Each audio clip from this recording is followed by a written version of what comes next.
അന്താരാഷ്ട്ര നാണയനിധി IMF അഥവാ international monetary fund സ്ഥാപിതമായത് 1945 ഡിസംബർ 27.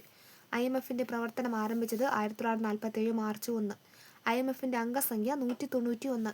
IMFന്റെ അംഗമായ 190ാമത്തെ രാജ്യമാണ് അൻഡോറ. IMFൽ അംഗമായ 191ാമത്തെ രാജ്യമാണ് ലിച്ചൻസ്റ്റീൻ. 2024-21 ഒക്ടോബറിനാണ് ജോയിൻ ചെയ്തത്. അന്താരാഷ്ട്ര നാണയനിധിയുടെ ആസ്ഥാനം വാഷിംഗ്ടൺ DC.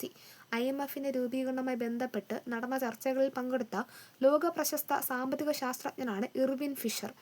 IMFന്റെ വിനിമയ കറൻസിയാണ് SDR അഥവാ സ്പെഷ്യൽ ഡ്രോയിങ് റൈറ്റ്സ്. IMFന്റെ ആദ്യ മാനേജിംഗ് ഡയറക്ടറാണ് കാമില്ലെ ഗൗട്ട്, ബെൽജിയം. IMFന്റെ നിലവിലെ മാനേജിംഗ് ഡയറക്ടറാണ് ക്രിസ്റ്റലീന ജോർജീവ, ബൾഗേറിയയിലുള്ള വ്യക്തിയാണ്. IMFന്റെ ആദ്യ വനിതാ മാനേജിംഗ് ഡയറക്ടറാണ് ക്രിസ്റ്റീന ലഗാർദെ, ഫ്രാൻസിലുള്ള വ്യക്തിയാണ്. IMFന്റെ ആദ്യ ഡെപ്യൂട്ടി മാനേജിംഗ് ഡയറക്ടറാണ് ഗീത ഗോപിനാഥ്. ഇപ്പോഴും ഇവരാണ് ഡെപ്യൂട്ടി മാനേജിംഗ് ഡയറക്ടർ. നിലവിലെ IMFന്റെ ചീഫ് എക്കണോമിസ്റ്റാണ് പിയർ ഒലിവർ ഗോർണിച്ചസ്. IMFന്റെ ചരിത്രത്തിലെ തന്നെ ഏറ്റവും കൂടിയ ലോൺ കൈപ്പറ്റിയ രാജ്യമാണ് അർജന്റീന. ലോകബാങ്ക് അഥവാ വേൾഡ് ബാങ്ക് രൂപം കൊണ്ടത് 1944.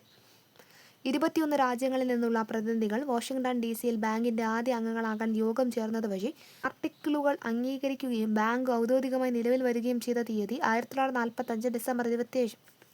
ലോകബാങ്ക് പ്രവർത്തനം ആരംഭിച്ചത് 1946 ജൂൺ 25. ലോകത്തിലെ ഏറ്റവും വലിയ ബാങ്കാണ് ലോകബാങ്ക്. ലോകബാങ്കിന്റെ ആസ്ഥാനം വാഷിംഗ്ടൺ DC. ബ്രിട്ടൻ മുട്ട് ഇരട്ടകൾ എന്നറിയപ്പെടുന്നത് ലോകബാങ്കും അന്താരാഷ്ട്ര നാണയനിധിയുമാണ്. 1944 ജൂലൈ 1 മുതൽ 22 വരെ അമേരിക്കയിലെ ബ്രിട്ടൻ വുഡിൽ ചേർന്ന സമ്മേളനമാണ് ലോകബാങ്കും അന്താരാഷ്ട്ര നാണയനിധിയും രൂപീകരിക്കാൻ കാരണമായത്. ബ്രിട്ടൻ വുഡ് സമ്മേളനത്തിൽ പങ്കെടുത്ത ഇന്ത്യക്കാരാണ് RK ഷൺമുഖം ഷെഡ്ഡി, DC Deshmukh, BK Madan. Third window എന്ന പദം ലോകബാങ്കുമായി ബന്ധപ്പെട്ടിരിക്കുന്നു. ലോകബാങ്ക് പ്രസിഡന്റിനെ നാമനിർദ്ദേശം ചെയ്യുന്നത് അമേരിക്കൻ പ്രസിഡന്റാണ്. ലോകബാങ്കിന്റെ ആപ്തവാക്യം ദരിദ്രരഹിതമായ ഒരു ലോകത്തിന് വേണ്ടി, working for a world free of poverty. ലോകബാങ്കിൽ നിന്ന് വായ്പ എടുത്ത ആദ്യ രാജ്യമാണ് ഫ്രാൻസ്. ലോകബാങ്കിന്റെ ആദ്യ പ്രസിഡന്റാണ് യൂജിൻ മേയർ.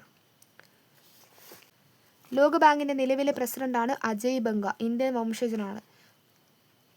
ലോകബാങ്ക് പ്രധാനമായും 5 ഏജൻസികൾ ചേർന്നതാണ്. 1. അന്താരാഷ്ട്ര പുനർനിർമ്മാണ വികസന ബാങ്ക് അഥവാ International Bank for Reconstruction and development.